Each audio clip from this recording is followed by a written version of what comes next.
एक मुद्दा तो ये है। दूसरा मुद्दा जो है हमारा ग्राम सभा पयालगांव कोटेश्वर घाटी का है। ग्राम सभा पयालगांव कोटेश्वर घाटी का जो मुद्दा है उसमें 2016-17 में अन्य गांवों की भांति इस गांव को भी जो है विस्थापन की श्रेणी में लिया गया था और ये 17-18 अधिकारियों के, वैज्ञानिकों के, टीएचडीसी के अधिकारियों की और पुनर्वास के अधिकारियों के साइन है, उसमें इस गाँव को रिकमेंड किया गया। लेकिन अब 2022 में जो टीएचडीसी कह रही है कि इस गाँव को मॉनिटरी में रखा जाएगा।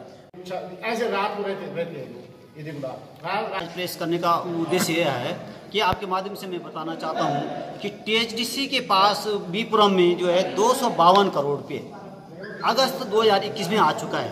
आज एक साल बीतने के बाद भी उन्होंने वो पैसा पुनर्वास डायरेक्टर को, पुनर्वास विभाग में नहीं दिया है और मात्र 28 करोड़ रुपए एक ही गांव के 24 परिवारों को लिए दिया है। इसके अलावा कई गांवों का विस्थापन अभी होना है, उन्होंने पैसा दबा के पैसे बैठे हुए हैं। हमारा आरोप है कि टीएचडीसी जो है ये पैसा जानबूझ के दबा के बैठी हुई है और इस पैसे से खेल रही है और ग्रामीणों की भावनाओं को ठेस पहुंचाए। एक नंबर। दूसरी बात है कि जैसे 75% 25% की पॉलिसी के आधार पे इन्होंने कोई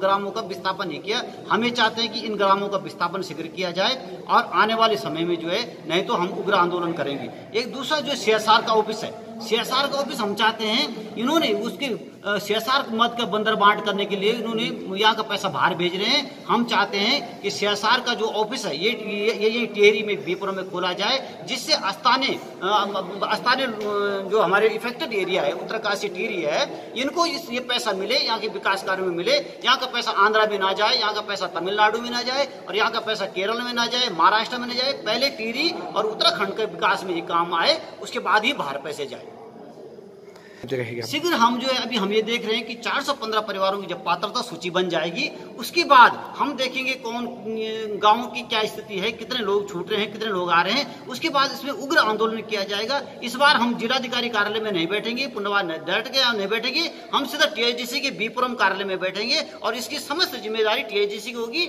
और हम जो है इस समय आर पार की लड़ाई लड़ेगी, क्योंकि टीएचडीसी का रुख जो है सकारात्मक नहीं है। विस्थापितों के मामले लटकाना है, विस्थापितों की धार मंडल की जो फाइल 4 महीने से टीएचडीसी के पास पड़ी हुई है, शिला उपो की फाइल पड़ी हुई है, गडोली की फाइल पड़ी हुई है, उठड़ की फाइल पड़ी हुई है, लुनेटा की फाइल पड़ी हुई है। उनको अभी तक उन्होंने पैसा रिलीज नहीं किया है, क्योंकि टीएचडीसी लगातार अपनी मनमानी कर रही है। टीएचडीसी जो हमारे जनप्रतिनिधियों पर, हमारे पुनर्वास विभाग पे, हमारे सरकार पे हावी होती जा रही है। टीएचडीसी ने एक बड़ी साजिश रची इस समय। इन्होंने क्या किया, एक पावर कमेटी का गठन किया। दिल्ली में जो बैठक हुई थी, इन्होंने क्या किया, स्थानीय जनप्रतिनिधि जो हमारे विधायक थे, जो सांसद थे, उनको इस कमेटी से बाहर कर दिया है और अपनी पॉलिसी मनमानी अपने ढंग से कर रही है। अधिकारियों पे हावी है, कर्मचारी पे, जो पुनर्वास के कर्मचारी सभी लोग हैं, ये सब पे हावी है। और देख लो, आपको मैं बता दूं, मेरे गाँव में 3 मकान जमींदोज हो गए और स्थिति ये कर रही है कि मतलब बाल बचे हैं मरने से। और अभी मेरे गांव का पात्रता का निर्धारण इन्होंने नहीं किया। ग्राम पंचायत भटकंडा का इन्होंने अभी पात्रता का निर्धारण नहीं किया। ये है इनकी व्यवस्था है। और 252 करोड़ रुपए एक साल पहले मिल गए थे इनको। तो ये मेरी समझ में आई। पहले तो टीएचडीसी को 252 करोड़ सीधा डायरेक्टर को देना चाहिए था, पुनर्वास डायरेक्टर को, ये खर्च करें। ये अपने पास क्यों रखे हुए इन्होंने 252 करोड़ रुपए? इसका हिसाब तो टीएचडीसी को देना ही पड़ेगा, नहीं देगी तो हम इसके लिए आंदोलन करेंगे।